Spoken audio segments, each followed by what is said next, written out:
अस्सलामुअलैकुम, welcome back to another vlog. I hope कि आप सब ठीक ठाक होंगे। मैं भी ठीक ठाक हूँ। अब आज जो है वो मैं आलू कीमा बनाने लगी हूँ। ये कोई इफ्तारी का टाइम नहीं है, बट ये दोपहर में ही आज जो है वो मैंने दोपहर में ही अपने मतलब काम ख़त्म कर लिया था। मैंने सोचा कि आज जो है वो मैं फटाफट से हांडी की तैयारी कर लेती हूँ, बना के रख लेती हूँ। उसके बाद फिर जो बनाना हुआ वो मैं इफ्तारी से कुछ देर पहले बना लूँगी, क्योंकि मेरा बेटा सोया हुआ था तो मैं फ़ारिग थी, वो मुझे नींद नहीं आ रही थी। मैंने सोचा जो काम करने वाले हैं उसको फटाफट मैं कर लूँ। मेरी यही कोशिश होती है कि जो काम पड़े हैं उसको मैं निपटा लूँ। अगर वो सोया हुआ हो और मेरे काम करने वाले पड़े हों तो मैं जो है वो फटाफट कोशिश करती हूँ कि मैं निपटा लूँ। साथ ही साथ मैंने उसके उठने से पहले पहले उसका फूड भी प्रिपेयर कर रही थी। साथ मैंने उसकी जो है वो फिरनी रखी हुई थी, वो बन रही थी। मैंने कहा एक तरफ वो रख लेती हूँ और दूसरी तरफ जो है वो आलू कीमा बना लेती हूँ, क्योंकि किचन में जब आई ही थी तो मैंने सोचा कि जल्दी से जो है वो अपनी हांडी भी प्रिपेयर करके तो इसको रख लेती हूँ। बाकी फिर जो बनाना हुआ तो वो मैं इफ्तारी से कुछ देर पहले बना लूँ, क्योंकि आज जो है वो मुझे जल्दी जल्दी अपने काम ख़त्म करने थे, क्योंकि आज मैंने शॉपिंग पे जाना था। पहले जो है वो मैं अपनी शॉपिंग पे गई, सबसे पहले जो है वो अपने हस्बैंड के साथ गई उनकी शॉपिंग पे, फिर मुझे अपनी शॉपिंग करनी थी। उसके बाद आज जो है वो फिर हमने अपने बेटे के लिए शॉपिंग करनी थी। तो बारी बारी दिन रखे हुए थे कि एक दिन आपकी हो जाएगी, एक दिन मेरी हो जाएगी और एक दिन बेटे की हो जाएगी, ताकि सब कुछ जो है वो मैस ना हो जाए और आराम से अच्छे तरीके से जो है वो शॉपिंग करें। तो कल जो है वो मैं शॉपिंग पे गई हुई थी, तो और फिर शॉपिंग बस सिर्फ इसी की शॉपिंग की, इसके अलावा और किसी की शॉपिंग नहीं की ना। तो यहाँ पे ना साथ ही मैंने कीमा रखा हुआ था। कीमे में जो है वो प्याज, लहसुन, अदरक, टमाटर, हरी मिर्ची वगैरह डाल के तो मैं इसको प्रेशर दे देती हूँ। 5 से 7 मिनट के लिए प्रेशर देना पड़ा। खड़े मसालों में बड़ी इलायची और दालचीनी में डाल के इसको प्रेशर दे दिया। प्रेशर देने के बाद जैसा कि आप देख ही रहे हैं कि प्रेशर जब खोलने के बाद फिर इसमें मैंने देखा कि पानी थोड़ा सा पड़ा हुआ था। तो इतना ज़्यादा पानी मैंने वैसे भी नहीं डाला था, क्योंकि मेरा कीमा जो है वो फ्रोज़न था। तो कीमा फ्रोज़न जब हो तो ये जब प्रेशर कुकर में रखते हैं तो ये अपना पानी छोड़ जाता है, तो इतना पानी डालने की ज़रूरत नहीं पड़ती, क्योंकि कीमे ने अपना पानी छोड़ देना होता है। फिर जब मैंने प्रेशर कुकर खोला तो इसमें थोड़ा थोड़ा पानी था। साथ ही मैंने जो है वो इसमें ऑयल डाल दिया। ऑयल डाल के इसकी भुनाई करना स्टार्ट की। साथ ही मैंने इसमें आलू डाल दिए, और जब तक हमारी भुनाई होगी हमारे आलू अच्छे तरीके से गल जाएंगे, सॉफ्ट हो जाएंगे। यहाँ पे मैंने कीमा निकाल के चेक कर रही थी कि कीमा जो है वो सॉफ्ट हो चुका है। तो कीमा जो है वो सॉफ्ट हो चुका था। थोड़ी बहुत कसर थी, वो जैसे जैसे भुनाई करेंगे साथ साथ जो है वो हमारे आलू भी सॉफ्ट हो जाएंगे, साथ साथ हमारा कीमा भी सॉफ्ट हो जाएगा। फिर इसके बाद मैं इसकी भुनाई करते हुए जो है वो बाकी स्पाइसेस, जितने भी ड्राई स्पाइसेस होते हैं मैं तब ही डालती हूँ, मैं पहले ऐड नहीं करती। इसके बाद इस टाइम पे जो है वो मैंने क्रश रेड चिली इसमें यूज़ की है, और साथ मैंने खुश्क धनिया इसमें यूज़ किया है, और ज़ीरा जो है वो मैं थोड़ी देर तक इसमें ऐड करूँगी। अब इसकी मैंने जो है वो भुनाई कीमे की आप 10 से 15 मिनट के लिए जब आप इसकी अच्छे तरीके से भुनाई करेंगे तो कीमे की जो है उसके अंदर से बिल्कुल भी स्मेल नहीं आएगी। ये बीफ का कीमा था, चिकन का नहीं था। तो बीफ के कीमे के अब आपको पता है कि भुनाई फिर ज़्यादा ही होती है। जैसे कि कुछ लोग कह देते हैं कि हमें स्मेल आ रही है, तो भुनाई अगर अच्छे तरीके से हो, खड़े मसाले अगर इसमें डाले हुए हों तो फिर इनकी स्मेल ख़त्म हो जाती है। मेन काम जो हांडी का वो भुनाई होती है। भुनाई अच्छे तरीके से कर ली जाए तो स्मेल जो है वो कभी भी नहीं आती।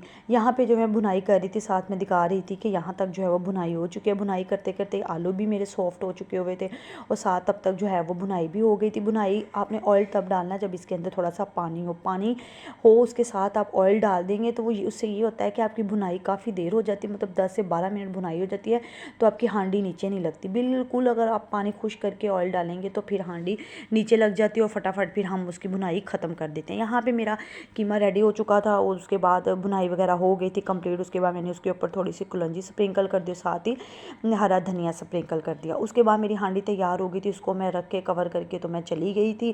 फिर उसके बाद मैंने नमाज़ वगैरह पढ़ी, फिर थोड़ा सा मैंने रेस्ट किया। फिर असर का टाइम हो गया, असर की नमाज़ वगैरह पढ़ी। नमाज़ वगैरह पढ़ने के बाद इफ्तारी से कुछ देर पहले जो है वो मैं किचन में आ गई, क्योंकि अब इसमें इतनी देर पहले आने की ज़रूरत नहीं थी, क्योंकि हांडी मेरी बन चुकी थी। अब दही बड़े बनाने थे, तो फिर इस वजह से मैं मतलब कुछ देर पहले ही आ गई थी किचन में। आज ज़्यादा मैंने जो है वो नहीं किया, बस मैंने दही बड़े बनाए और साथ मैंने जो है वो मिंट ड्रिंक बनाई है। इसके अलावा मैंने और कुछ ज़्यादा नहीं बनाया, क्योंकि अब जैसे जैसे रोज़े आते जा रहे हैं। अब ज़्यादा मतलब डेली खा खा के अब दिल नहीं करता, कि बस होता है कि अब डेली की एक डिश हो, ज़्यादा डिशेस ना हो। इस वजह से मेरी कोशिश होती है कि अब जो मतलब मैं इतना ज़्यादा डेली पकोड़े समोसे ये सब चीज़ें अब मैं ना करूँ, बस एक डेली की जो है वो 7 डिश ऐड कर ली जाए तो अच्छे तरीके से खा भी हो जाता है, मज़ा भी उसी का आता है। दही बड़ों में आज मैंने क्यूकम्बर भी ऐड किया था, क्योंकि क्यूकम्बर पड़ा हुआ था, मैंने सोचा कि चलें ये दही बड़ों में ऐड कर लेते हैं, इससे बहुत ज़्यादा अच्छा टेस्ट आया था। अगर कैबिज पड़ी होती तो मैं तो कैबिज भी ऐड कर देती हूँ साथ। बाकी जो मटेरियल होता है, जो आपको पता है कि क्या क्या इसमें डलता है, वो सब कुछ मैंने डाल के इसके दही बड़े बना के उसके ऊपर हल्का सा चाट मसाला, थोड़ी सी इमली जब मैं डालती हूँ उसके अंदर थोड़ी सी मैं शुगर ऐड कर देती हूँ ताकि उससे अच्छा सा टेस्ट आ जाए। यहाँ पे मेरे दही बड़े भी रेडी हो चुके थे और ये मैंने रेडी करके इसको फ्रिज में रख दिया था कि अफ्तारी से कुछ देर पहले ये जो है वो थोड़े से ठंडे हो जाएँ और फिर इसको खाने का अपना मज़ा है। उसके बाद मैंने दही बड़े बना के फ्रिज में रख दिए। उसके बाद मैं जो है वो यहाँ पे मिंट मार्गरीटा बनाने लगी थी, तो मैंने यहाँ पे पुदीना लिया हुआ था। मिंट के आपने लीव्स ले लेने हैं, यहाँ पे उसको अच्छे तरीके से जो है वो सेपरेट कर लेना है, सेपरेट करके अच्छे तरीके से वॉश कर लेना है। वॉश करके आपने फिर जो है वो इसको ब्लेंड करना है। अब मैंने यहाँ पे वॉश कर लिए थे, वॉश करके मैंने इसको जूसर में डाला। डालने के बाद साथ साथ जो है वो इस पर मैंने थोड़ा सा मतलब 1 टीस्पून जो है वो नमक डाल दिया। आप अपने हिसाब से देख लीजिए आप कितने परसेंट की सर्विंग के हिसाब से बना रहे हैं। मैंने एक जग बनाया था, तो जग जो है वो शीशे का जग, अब आपको पता है उसका साइज़ थोड़ा छोटा होता है, उस हिसाब से मैंने इसमें सब कुछ ऐड किया था। उसके बाद मैंने 3 टेबलस्पून जो है वो शुगर के ऐड कर दी। अच्छा, मैंने देखा कि आप बाकी जितनी भी ड्रिंक्स हैं उनमें शुगर बहुत ज़्यादा ऐड होती है, इसमें अगर आप शुगर कम भी रख लेंगे तो वो मतलब इसका टेस्ट आएगा। बाकी ड्रिंक्स में अगर आप कम रख लें, रूह अफ़ज़ा शिकंजी वगैरह में, तो टेस्ट नहीं आता। फिर यहाँ पे मैंने 2 से 3 लेमन स्क्वीज़ कर दिए। इनको लेमन को मतलब स्क्वीज़ करके उसके बाद इसको मैंने अच्छे तरीके से जो है वो ब्लेंड कर लिया। इसमें शुगर नॉर्मल हो तो अच्छी लगती है, ज़्यादा तेज़ हो तो अच्छी नहीं लगेगी। इसके अलावा अगर आप नहीं भी डालना चाहते शुगर, आप ऐड ना करें, आप जो है वो नमक ऐड कर लें। नमक ऐड करके भी बना सकते हैं जो लोग शुगर से अवॉइड करते हैं। मैंने यहाँ पे जो है वो शुगर 3 टेबलस्पून ही डाली थी और ये मतलब बिल्कुल ठीक थी। उसके बाद यहाँ पे मेरी जो है वो अच्छे तरीके से मैंने इसको ब्लेंड किया। ब्लेंड करने के बाद मैंने इसको स्टेनलेस स्टेन की मदद से इसको जो है वो जग में स्टेन कर लिया, ताकि इसके ऊपर जो जितना भी है वो सारा इसमें से निकल जाए। और उसके बाद अगर आप चाहें तो इसमें आप स्प्राइट या 7 अप ऐड कर सकते हैं, बट मैंने ऐड नहीं की थी, तो मैंने जो है वो सिंपल पानी ठंडा फ्रीज़र में रखा हुआ था, वो ठंडा पानी इसमें ऐड किया। और यहाँ पे हमारी मिंट जो है वो ड्रिंक भी रेडी हो चुकी है। ये बहुत ही मज़े की है। अगर आपने ज़्यादा हैवी खाया हो, जैसे कि हमने सालन में जो है वो कीमा खाया हुआ था, तो उसके बाद इसको दही बड़े खाए हुए थे, उसके बाद मिंट को पिया, मिंट ड्रिंक पी, तो इससे जो है वो काफ़ी अच्छा मतलब डाइजेस्ट हो गया था और बहुत ही अच्छा लगा था, मतलब अच्छे तरीके से डाइजेस्ट हो गया, मज़ा आया, बहुत ही मज़े का बना था। आप भी इस ड्रिंक को जो है वो ज़रूर ट्राई करें, रमज़ान में स्पेशल करना भी चाहिए। उसके बाद जी हम लोग फिर, जैसा कि मैंने आपको बताया, शॉपिंग पे जाना था, फिर शॉपिंग पे चले गए। वहाँ पे ये बच्चों की वैरायटी थी। आज जैसा कि आपको मैंने बताया सिर्फ अपने बेटे की ही शॉपिंग करनी थी, तो अपने बेटे के लिए फिर यहाँ पे जो है वो मैंने शॉपिंग की। बच्चों के इतने प्यारे प्यारे ड्रेसेस और ज़्यादा बेबी गर्ल्स के थे, बहुत प्यारे प्यारे थे। बड़ा दिल कर रहा था मेरा उनके लिए भी लेने का ना। अल्लाह पाक जब मुझे बेटी देंगे तो फिर मैं उसके लिए भी जो है वो बड़ी प्यारी प्यारी सी जो है वो शॉपिंग करूँगी। यहाँ पे भी साथ मैं एक वेस्ट कोट वाली शॉप पे गई। यहाँ पे वेस्ट कोट में बच्चों की बड़ी प्यारी प्यारी पड़ी थी। मतलब अब तो मैं कहती हूँ बच्चों की भी इतनी ज़्यादा वेराइटी आ गई है कि आपको मतलब मुश्किल नहीं होती। लेकिन ये है कि आपको बच्चे के लिए भी उतनी ही मतलब उतना ही घूमना फिरना पड़ता है, फिर के हर चीज़ लेनी पड़ती है, शॉपिंग जब करनी पड़ती है। ये नहीं कि जस्ट बड़ों के लिए ही।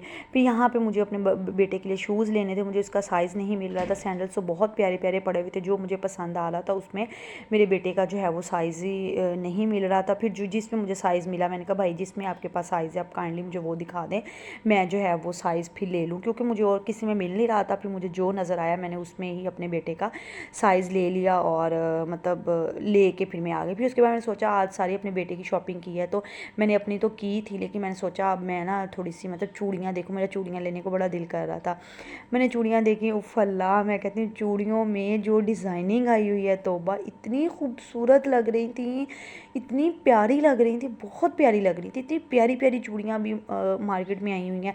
फिर यहाँ से चूड़ियाँ ली, फिर उसके बाद ही चमन की आइसक्रीम खाने को दिल किया। फिर मैंने कहा चमन की आइसक्रीम खाते हैं। यहाँ पे जो है वो फिर मैंने खाना वगैरह खाया हुआ था, फुल थी। फिर भी मैंने थोड़ी सी जो है वो चमन आइसक्रीम ले ली। यहाँ पे चमन की आइसक्रीम इंजॉय की। फिर उसके बाद हम लोग घर आ गए। घर आके अब शॉपिंग की हुई थी, घूमी हुई थी, थकावट हुई थी। फिर मैंने सोचा कि चले अब मैं जो है वो चाय बनाती हूँ, चाय बना के वो पीती हूँ। साथ मेरा बेटा बैठा हुआ था, साथ मैंने जो है वो एक दो बिस्किट ले लिए, उसको साथ साथ खिला रही थी। मैंने कहा उसको भी खिला देती हूँ साथ, एक दो बिस्किट मैं खुद खा लेती हूँ, क्योंकि काफ़ी टाइम हो गया था। घर आते ही मैंने नहीं बनाई थी, चेंज वगैरह करके अपने बेटे को भी चेंज वगैरह करवा के उसके बाद फिर मैंने जो है वो रात को मतलब 12 बजे का टाइम था, चाय बनाई, चाय इंजॉय की। इसके साथ ही मैं अपने व्लॉग का एंड करती हूँ। उम्मीद करती हूँ आपको मेरा आज का व्लॉग भी पसंद आया होगा, आप भी मुझे दुआ में याद रखिएगा, मैं भी आपको दुआ में याद रखूँगी। आप मुझे कमेंट सेक्शन में बताइएगा अगर आपको भी जो है वो इसके मतलब शॉपिंग पे अगर आप चाहते हैं कि मैं आपको शॉपिंग की जो है वो अनबॉक्सिंग करके दिखाऊँ, मुझे कमेंट सेक्शन में बताइएगा, फिर मैं उस पर भी एक अलग से व्लॉग बनाऊँगी। Thank you for watching. अल्लाह हाफिज़।